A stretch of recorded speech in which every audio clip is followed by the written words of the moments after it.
Welcome, brothers and sisters, to the PM Hour, the Pan-African Millennial Hour. We're just going to get into it, y'all. I'm Patrick. I'm Tasha. I'm Terry. Oh, yeah. Hey, out there. It's your boy, Garrett. Yeah, that's what we're talking about. And the issue we're talking about now today is white involvement in the Black Lives Matter movement. This came to me because, there's a new organization starting up here in Los Angeles with whites and this whole issue going on. The organization is actually called White People for Black Lives, and the platform they're running on is kind of interesting. White People for Black Lives is a white anti-racist collective and activist project. Their work is rooted in showing up for racial justice and acting in alliance with Black Lives Matter Los Angeles. Hear that again. They want to act in alliance with it. And that's a good thing. And just for those who are interested in stuff, they're having their first Zoom meeting on September 20th between 11 a.m. and 1 p.m.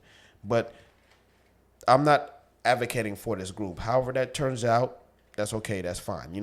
I feel that white people, instead of marching up with black people and getting into our issues and stuff and trying to say what we say and parrot everything that we talk about in our discourse involving racial issues, I think that's a negative a lot of time because it dilutes our direct message. So if you want to act as a separate entity outside of what we do and focus on your people and fix what you need to fix in your people, that's fine. You do that, because it is a detriment for us in the alternative and coming up over here, But directly, you see a perfect example of what's going on right now as far as white people within the Black Lives Matter movement. You've all seen the videos, you all seen the tapes and stuff, especially when the George Floyd riot was going on. You see a lot of white people were the main ones rioting, busting out windows and looting and doing all this stuff. It wasn't even black people. Now you have over this Jacob Blake incident and stuff. You have white people who are more destructive and more going harder. And the black people, in a lot of ways, let me say, exactly. Black people don't protest like that. We don't really do it like that, And you saw Martin Luther King, we was holding hands and marching. We didn't really get into white faces and was threatening harm and everything like that. We just don't do that. And it's detrimental. I see the detrimental because when you see white people do this, and yes, their heart might be in the right place, but however, when the blame comes down, they blame black people. These white people cause harm. So it's almost as if they got white privilege within a black cause. That's interesting. That's crazy. That's unique and it's crazy. We live in different times where even something like that is possible. Like, oh my God, it's almost like they have a White Lives Matter, but accept the moniker of Black Lives Matter. Their White Lives Matter is acting within the body of Black Lives Matter, if y'all follow what I'm saying. What y'all think about that?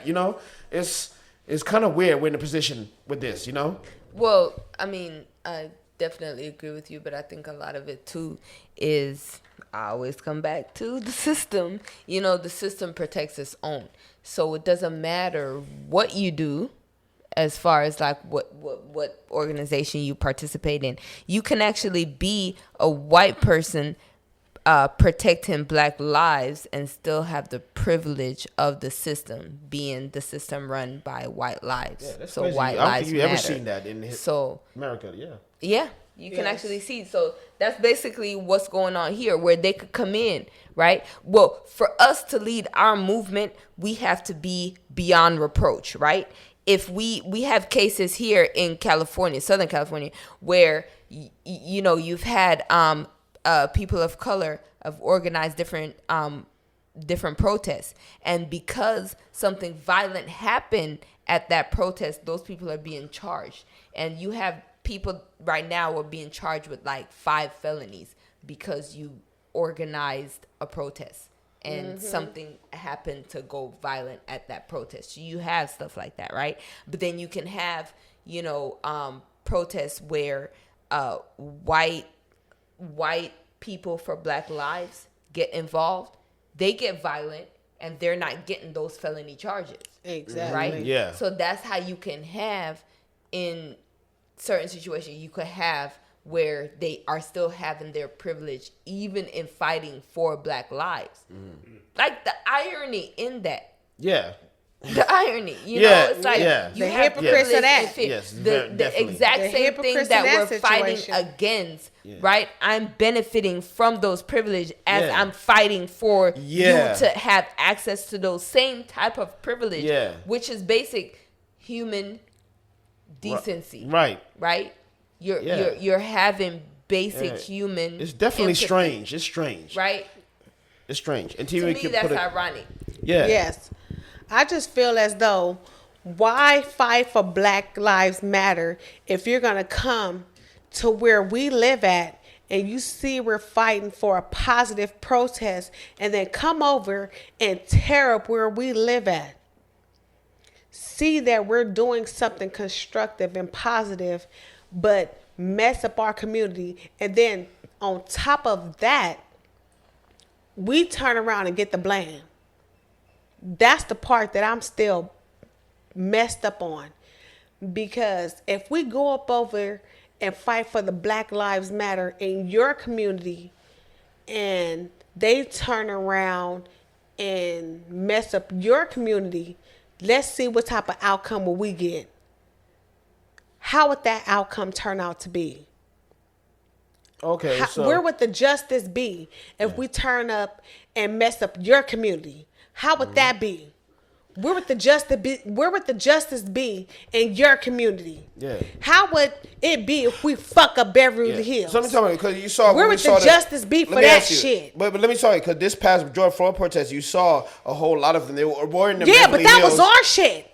That was our shit. Wait, the Where Beverly- them remember- motherfuckers come fuck up our shit, and we still got the blame. Where them motherfuckers fucked up our shit, Yeah. and they turned around and still blamed us.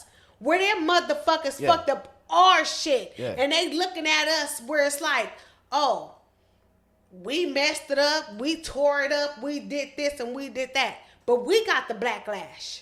Okay. Yeah, well, I get we get the backlash. But I'm saying a lot of this time we were in them right. We were in them white areas and Black Lives Matter in white areas and tearing that up. You know what I'm saying? So what is it like? We were this time the George Floyd thing. We were actually tearing up not our own communities like back in the Rodney King riots. It was a couple of black communities that it was a True, couple true, of black businesses true. that did get teared up. Yes, it was. Yeah. It was. Yes, it was. Yeah. It was a couple of black business-owned communities that got torn up. Yes, it was. Because people spoke out about it. Yes, it there was. some So black businesses that don't got torn up. sit up here and tell me that, oh yeah, we went up over here and turned up the 3rd Street Promenade and the CVS. Oh. Them is damn Oh, chain I see. Interesting. businesses. That shit ain't nothing. They got insurance on that shit. Oh, I see That's what you're not saying. nothing.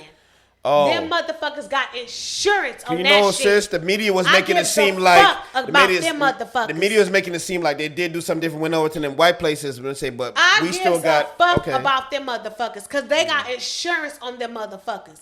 But So it's a even win-win then- but for them. even then fucking so about that. Mm-hmm. Half of them motherfuckers who turned around and was fucking up them damn businesses, it was not them black motherfuckers. And even when it was, they want to show the black people who tore it up. Yeah. They was not showing them white motherfuckers who turned around and was breaking up the fucking windows, Yeah. spray painting on them Yeah. motherfuckers, Yeah. turned around Yeah. and doing this and Yeah. doing that. They was not showing that. Yeah. That's what they was not showing. Yeah. Oh, yeah, it was black because Black Only Lives thing, Matter. only So thing Black they Lives want to Matter. talk it is, about yeah. who was contributing. Oh yeah, we did this. Oh yeah, we did that. I don't give a fuck about your damn money. Mm-hmm. It's not about the money. About the end of the day, it's about the fucking lives. They feel guilty about your fucking conscience because they can't fucking sleep about the many fucking lies about who they killing. Yeah. That's why they want to keep us sitting back. They 2 billion, they 3 billion, they 1 billion. It's about a fucking dollar. That's why they keep us sending their fucking money. Yeah. That's what it's all about. Yeah. I don't give a fuck if they want to keep on showing about, oh, this lady ran up in there, this man ran up in there, about this and that. That's why they want to show about these black people tearing about this and that. It's because they're doing about the underhand cover up. You know, and let me That's just say, what it's about. Let me just say this, too, because we could say all this and too, and for black people, we have to kind of take a little bit of the blame. Here's the part about Black Lives Matter that got me, and I've had conversations with other people before. That there's a like a dualistic nature in Black Lives Matter that do it a service and a disservice, which is Black Lives Matter has no face. Black Lives Matter, because it has no face, it's not centralized. Anybody can just pick up a Black Lives Matter t-shirt or a sign and they're a part of Black Lives Matter now. There's no rule book, there's no membership, there's no nothing like that. You can just be a Black Lives Matter if you decide today to be a Black Lives Matter member. So that hence you have white people coming in and stuff like that. And okay, but the bad part is, that's the bad part. The good part, however, is because there's no central think tank, it doesn't have a face where, okay, well, the media and everybody that's trying to control it cannot, because it has tentacles, it has arms. That's why you see Black Lives Matter spreading in Europe, in China, in everywhere else, because you can't really fully attack it because there's no central target. There's no central think tank. So that's the positive. The negative is, however, just any fool, Tom, Dick, and Harry can pick it up and they can be subversive and detrimental to the whole idea, the whole movement and everything else, And this is what we're talking about with white people and stuff like that. They're becoming the subversive nature within, not becoming, but maybe they are already the subversive nature within Black Lives Matter movement. Because let's face it, when we're saying Black Lives Matter, stop killing us, who are we asking? Who are we asking not to do this? The power structure in place is the ones that we're begging to not do this. And let's face it, which race is the one in power? They are. It's white on white. And not to go into a whole history thing, you know what I'm saying? But for those who know, white people, we seem to always get into a situation where we're helping white people in their battles against each other. We give our lives for their battle with each other. We've damn near went on to helping white people establish power for themselves and not power for ourselves. This is no different. It's no different today. So these Black Lives Matter, you see white people come in and they're still saturating the idea. They're still saturating what it was. They seem to think they understand because we were able to hold our ground in not making it White Lives Matter. Remember when they tried to make that be it? To make it White Lives Matter? Okay, we had our ground, and I think they get it right now. There's Black Lives Matter. So you see white people can put on a Black Lives Matter shirt and be in Black Lives Matter. However, they're living White Lives Matter in Black Lives Matter. Yeah. It's still a saturation within it, And this is how these people think. It's white battles. It's white guilt fighting against feeling guilty in the face of maintaining white power, if you follow me. Yeah. You follow me. Yeah. Their guilt it's weird that they're guilt. And black people, let's face it, for the most part, these black leaders, they seem to think to tell us the game that we have to play is to play up to white moral sensibilities in order to get what we want. Mm-hmm. To make them feel guilty about what they've done and are still doing to make us or give us some kind of benefit.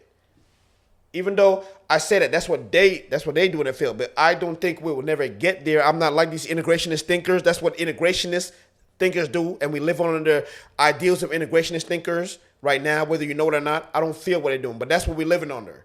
We have to continue to ask these people to give us what we want as a people. It will never happen. But I feel like, because that's what I was going to touch on, was the leadership, right? Yes. You're probably always going to have this. And mind you, I always like to point out just numbers. Mm-hmm. And as it goes, mm-hmm. we're 14%, probably less than 14% now mm-hmm. of the United States population. Mm-hmm. So whenever you're trying to fight a battle as a minority, right? Not just minority in saying, okay, you're African American, so you're a minority, but you're an actual minority in numbers. Right? Mm-hmm. So in order for you to fight that battle, you're going to need allies. And you're going to need, like white faces in white places that's fighting your black battles. Mm-hmm. You're going to need that. So, with that part being said, right? With that part being said, the other key part to you moving forward is your leadership. And I think that traditionally, that's what we've always been lacking. And people know that's like our lacking because, whenever they're trying to get to us, they take out our leaders. Martin Luther King, Malcolm X, right? They take out the leaders, and that way you like cease the movement.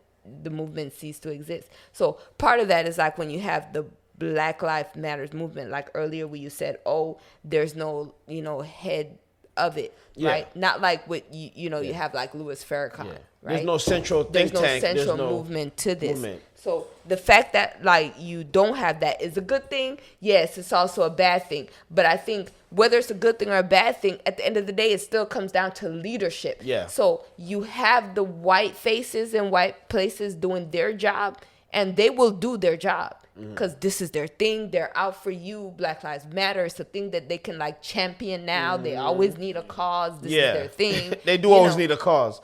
They always need a cause. But the thing is, we have to capitalize off of that cause. Yeah. That's what we need to do.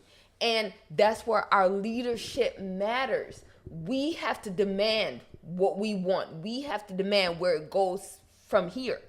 And that's how we always fail. And we just got to step up in that sense. Yeah, well, to echo it to your point is to say, just a quick say, really, is, we cannot be afraid to stand alone. That's one of the things that you say, our leadership or whoever kind of stands at the helm of kind of directing what goes on here. I think the fact that it's faceless is the reason why you can have this infiltration of non-black people to come in and dilute it and create the message where the message doesn't get to where the message doesn't really get conveyed. We kind of like missing out on that. So I think that kind of comes, like you said, with the leadership. But again, it's also what that person has to instill in us to understand that we can't be afraid to fight amongst each other, lock our arms, look at one another, see a lot of black faces, and understand this is our fight, essentially. We could have other ones helping us, but it is our fight, essentially. And we have to just not lose that in the sense of trying to add this diversity and add other people to come inside of it. We have to make sure we maintain that at the helm, because this is nothing more, like we said, it just repeats itself. Some of our other conversations. Jacob Blake is nothing more than Rodney King, right? Right. Mm-hmm. So this Black Lives Matter movement is nothing more different than the civil rights. This is all we're just trying to do it again. Right. So since we got nothing out of that. We got nothing out of the civil rights movement. So again, let's not be fooled and fall into this same kind of blindedness in trying to add diversity and say people could come out and help us. Yes, that's all good and fine. But we remember, this is still a black fight from black families, and we cannot ignore black that. Latino lives matter. Yeah. Absolutely right. Absolutely right. You brought up a lot of good points, brother. And it goes into all of that. We can have a lot of discussions about this. It's crazy because even within our own movements, we're not safe. Even in our own thing we're trying to do for ourselves, we're not safe. We can't even hide under a rock. You know what I'm saying? Okay. We'll have more discussions about these topics and different things like this. You know what I'm saying? We go on more. My manager telling me, we need to wrap this up, and everything we need to do. You know what I'm saying? Because the PM hour, you know how we do. We're efficient. We're trying to save black lives and we're trying to do everything. I'm talking to y'all, but you know how it goes. All right, whatever. We'll talk. Subscribe, like us, follow us on Anchor, and we'll get back to you.